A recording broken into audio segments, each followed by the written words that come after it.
Bonjour et bienvenue dans notre édition spéciale.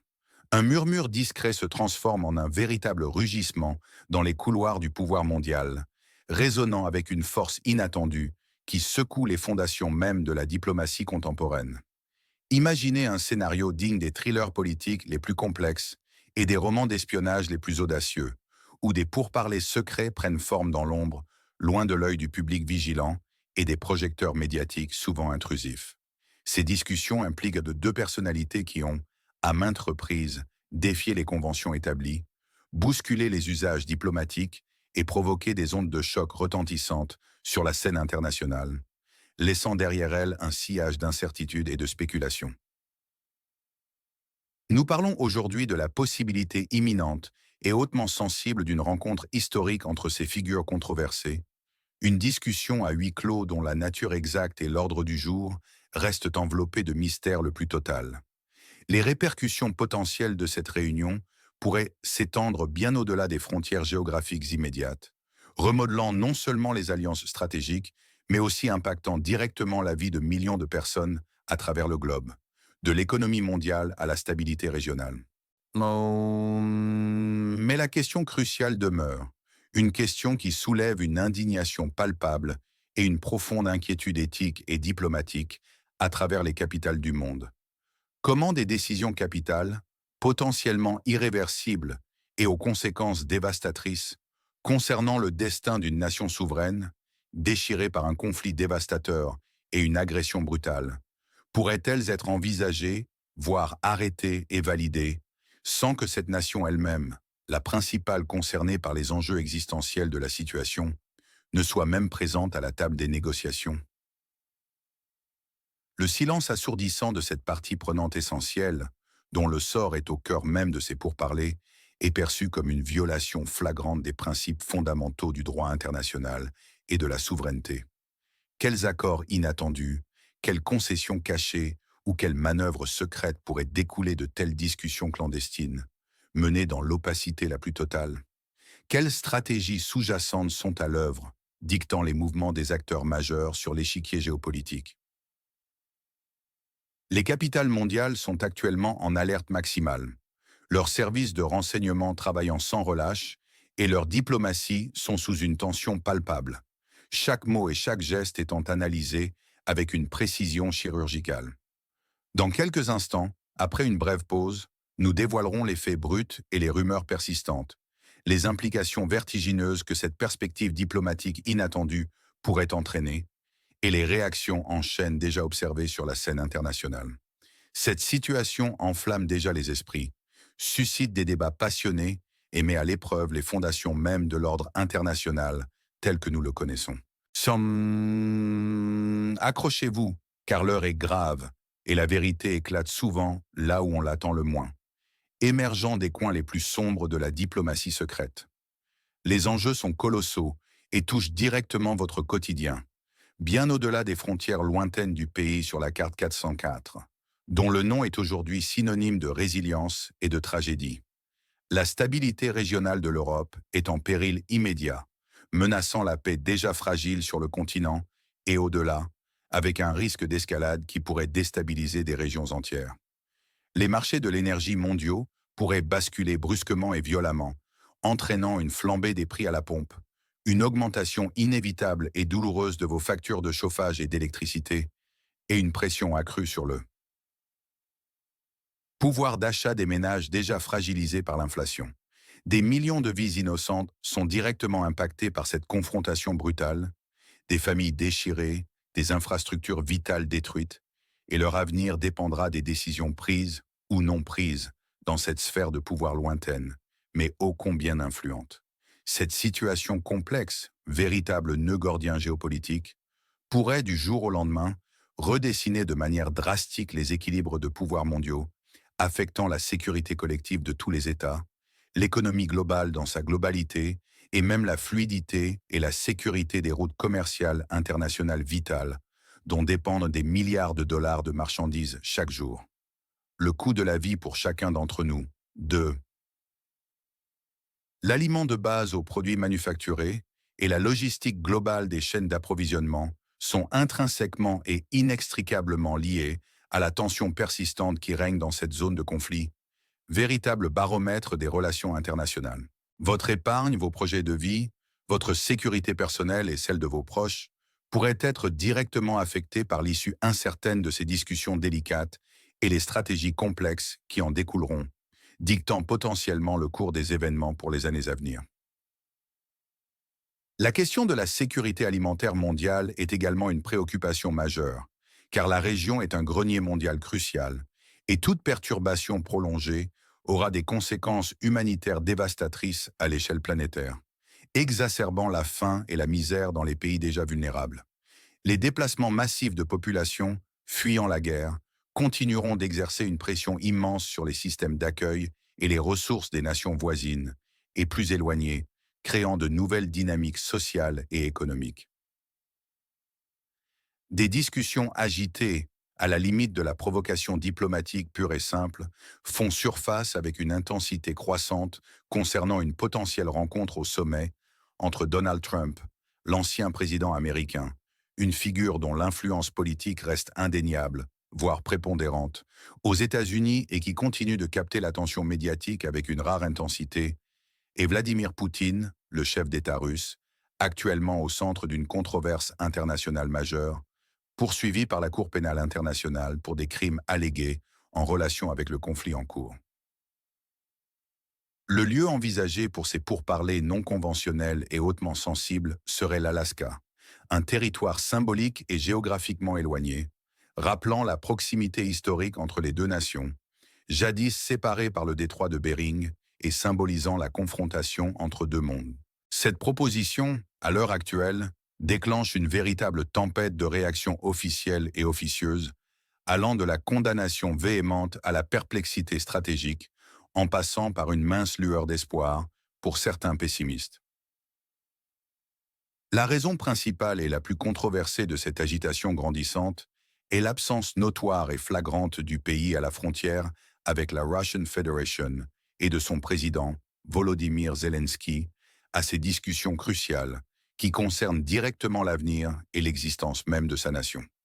Le contexte immédiat de ces débats inattendus est l'invasion actuelle de la zone de conflit par la Russie, une agression militaire d'une ampleur sans précédent en Europe depuis des décennies. Cette action est universellement qualifiée d'agression illégitime et non provoquée par de nombreuses nations souveraines et organisations internationales de premier plan, comme l'Organisation des Nations Unies, qui a maintes fois réaffirmé les principes de sa charte. La souveraineté inaliénable et l'intégrité territoriale de la nation du nord de la mer Noire sont fermement défendues par la quasi-totalité de la communauté internationale, qui considère le maintien de ces principes comme essentiel à l'ordre mondial. Il est unanimement exigé, et cela constitue une ligne rouge non négociable pour de nombreux acteurs étatiques et non étatiques, que la Russie procède à un retrait complet, immédiat et inconditionnel de tous les territoires du pays sur la carte 404 qu'elle occupe illégalement depuis le début du conflit, avant toute possibilité de négociation significative, crédible et surtout légitime. Donald Trump est clairement perçu comme l'initiateur audacieux, voire provocateur, de cette proposition, invitant personnellement Vladimir Poutine à cette rencontre bilatérale, sans consultation préalable avec les alliés occidentaux ou la partie directement affectée. Les acteurs clés dramatiquement absents de cette potentielle table de discussion sont le pays au carrefour de l'Est et de l'Ouest et son dirigeant élu, directement impliqué dans les souffrances humaines indicibles, les destructions massives et les défis existentiels de la crise en cours. Leur exclusion délibérée de la table des négociations est perçue comme un affront diplomatique majeur et inacceptable, une violation flagrante des principes de souveraineté nationale et d'autodétermination, et une tentative manifeste de saper les efforts de paix internationaux, coordonnés et laborieux. Aucun détail précis sur l'ordre du jour officiel ou les termes exacts de cette invitation controversée n'a été officiellement confirmé à l'Airtime, ajoutant au mystère déroutant et à la spéculation effrénée quant aux véritables intentions de cette initiative. Cela laisse le champ libre aux interprétations les plus diverses, alimentant l'incertitude et la méfiance. Les observateurs se demandent si l'objectif est une réelle avancée diplomatique ou plutôt une tentative de légitimer la position russe et de diviser l'unité occidentale. Une méfiance profonde, et selon de nombreux diplomates chevronnés et analystes politiques avertis, amplement justifiée au vu des antécédents, entoure les véritables intentions de Poutine et de Trump concernant cette initiative singulière et déconcertante. De nombreuses voix influentes, issues des capitales européennes comme Paris et Berlin, fer de lance de la diplomatie de l'Union européenne, ainsi que de Washington, s'élèvent avec force et clarté pour affirmer qu'aucune négociation fondamentale ou décision majeure est contraignante concernant le territoire d'instabilité, son intégrité et sa souveraineté ne devrait et ne pourra avoir lieu sans la présence et la pleine participation légitime de ses représentants, dûment élus et reconnus. Le principe diplomatique est clair, catégorique, immuable et non négociable. Rien sur la République ex-soviétique sans la République ex-soviétique elle-même. Ce mantra résonne avec insistance et détermination dans les chancelleries européennes, au sein de l'OTAN et au-delà, devenu le cri de ralliement unifié de ceux qui défendent avec ferveur le droit international, l'ordre multilatéral et la justice. Il symbolise la volonté de ne pas répéter les erreurs du passé, où les destins des nations étaient décidés sans leur consentement. Certains décrivent la rencontre proposée, avec une pointe d'ironie ou de scepticisme mordant, comme une simple session d'écoute, un terme euphémistique qui minimise de manière flagrante la gravité des enjeux réels et les implications de taille pour la paix et la sécurité mondiale. Cependant, ils insistent tous, avec une détermination sans faille et une rare unanimité, sur l'impératif absolu et la nécessité incontournable de l'implication directe, pleine et significative de la nation du nord de la mer Noire pour toute avancée crédible, durable et moralement acceptable. La perspective d'accueillir Vladimir Poutine, sous le coup de mandats d'arrêt internationaux émis par la Cour pénale internationale pour des crimes allégués contre l'humanité, sur le sol américain, en Alaska, est vivement et publiquement critiquée par des élus du Congrès américain, des experts éminents en droit international, des organisations de défense des droits humains et des victimes du conflit. Une telle démarche enverrait, selon eux, un signal alarmant, potentiellement préjudiciable et moralement discutable à la justice internationale, aux victimes du conflit et à toutes les nations aspirant à la paix par le droit. Des analystes géopolitiques soulignent avec force que le fait d'offrir une telle plateforme à Poutine, en le recevant sur un pied d'égalité et sans condition, pourrait être interprété par la communauté internationale comme une légitimation de ses actions et de sa politique agressive, sapant ainsi les efforts collectifs visant à le tenir responsable. Cela risquerait d'affaiblir la position morale de ceux qui s'opposent à l'agression et de donner une victoire de propagande majeure au Kremlin. Écrivez dans les commentaires d'où vous écoutez ce bulletin crucial. Votre perspective compte énormément pour comprendre l'étendue de ces préoccupations mondiales et la diversité des opinions face à cette situation complexe.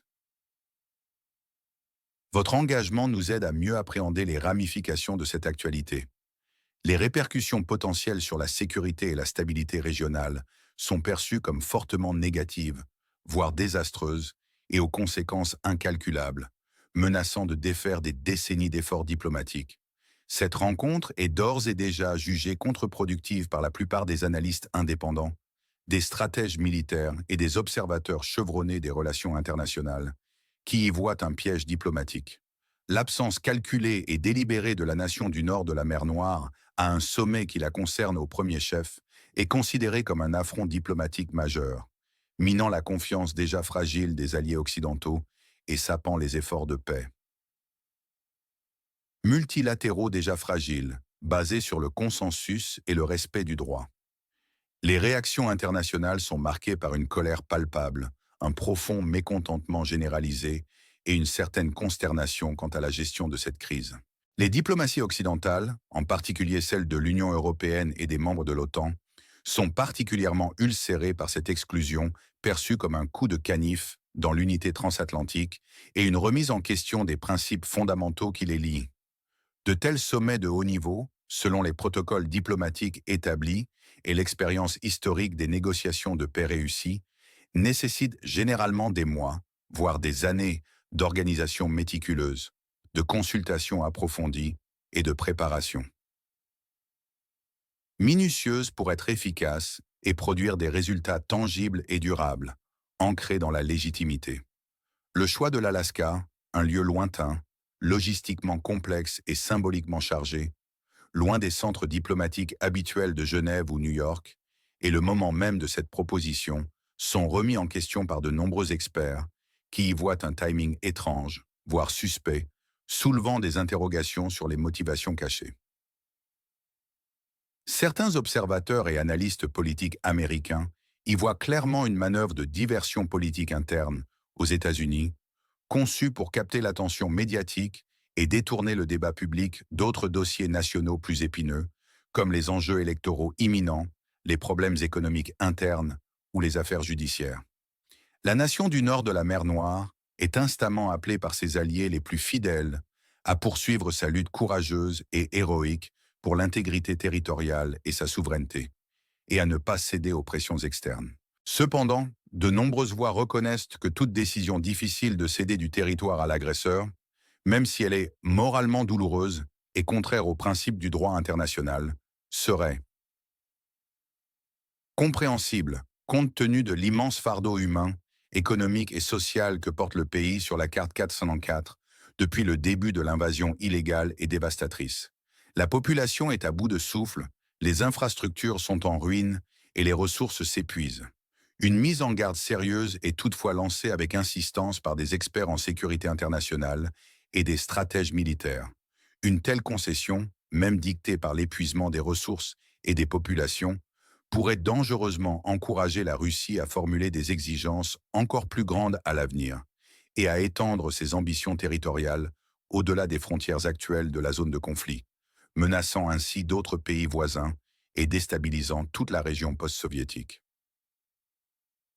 Le risque d'un précédent dangereux pour la sécurité collective en Europe et dans le monde est souligné avec force, car il pourrait légitimer l'agression et l'annexion de territoires par la force, et ce risque pourrait déstabiliser d'autres régions du globe confrontées à des puissances révisionnistes. L'impact sur la confiance dans le système de sécurité collective est inestimable. Ne manquez jamais une mise à jour cruciale. Abonnez-vous sans tarder pour rester informé en temps réel des évolutions. Le voile se lève donc sur cette initiative contestée et lourdement critiquée, un projet de sommet loin des yeux du grand public et surtout sans la voix principale et la plus légitime du conflit, le pays au carrefour. La rencontre, si elle se concrétise, et si elle venait à prendre des décisions concrètes concernant le sort d'une nation tierce, interroge la légitimité même des accords pris sans l'accord explicite et la participation active des parties directement concernées, dont la souveraineté est bafouée. Ce type de diplomatie parallèle, menée en l'absence de la principale victime de l'agression et du pays du changement, dont l'avenir est en jeu, soulève des questions fondamentales et existentielles sur le respect de la souveraineté nationale, le droit international, les conventions diplomatiques établies et la moralité des relations internationales. L'isolement de la République ex-soviétique dans ces discussions clés et la tentative de lui imposer un accord extérieur pourrait créer un dangereux précédent pour d'autres nations en conflit ou menacées par des agressions, signalant que des puissances tierces, agissant dans leur propre intérêt, peuvent décider de leur sort sans leur consentement, sapant ainsi le principe d'autodétermination. La crédibilité des mécanismes de résolution. Des conflits internationaux, des Nations Unies aux cadres régionaux, est gravement en jeu, risquant de dévaloriser des décennies d'efforts pour construire un ordre mondial basé sur des règles. C'est un test pour l'intégrité de l'architecture de sécurité globale et un signal quant à la capacité de la communauté internationale à faire respecter ses propres principes. Restez vigilants sur les déclarations officielles émanant des capitales occidentales, notamment Washington, Paris, Berlin et Bruxelles, qui pourraient clarifier leur position face à cette proposition, y apporter des correctifs diplomatiques ou même la condamner plus fermement. Observez attentivement les signaux envoyés par les marchés financiers, particulièrement dans le secteur de l'énergie et des matières premières. Toutes fluctuations significatives, qu'elles soient à la hausse ou à la baisse, pourraient être directement liées à cette incertitude géopolitique grandissante et aux spéculations entourant l'issue du conflit. Suivez de près les discussions au sein des organisations internationales telles que l'ONU, l'OSCE et les réactions des nations membres. Elles pourraient indiquer le degré d'isolement diplomatique de cette initiative ou, au contraire, une tentative de lui donner une façade de légitimité. Toute annonce concernant de futurs mouvements diplomatiques imprévus, des rencontres bilatérales surprises ou même des déploiements militaires sera décisive pour évaluer l'évolution de la situation sur le terrain et la réponse globale à cette proposition controversée et potentiellement déstabilisatrice. Ne manquez aucune de nos prochaines analyses approfondies, qui chercheront à décrypter les enjeux complexes et les motivations sous-jacentes.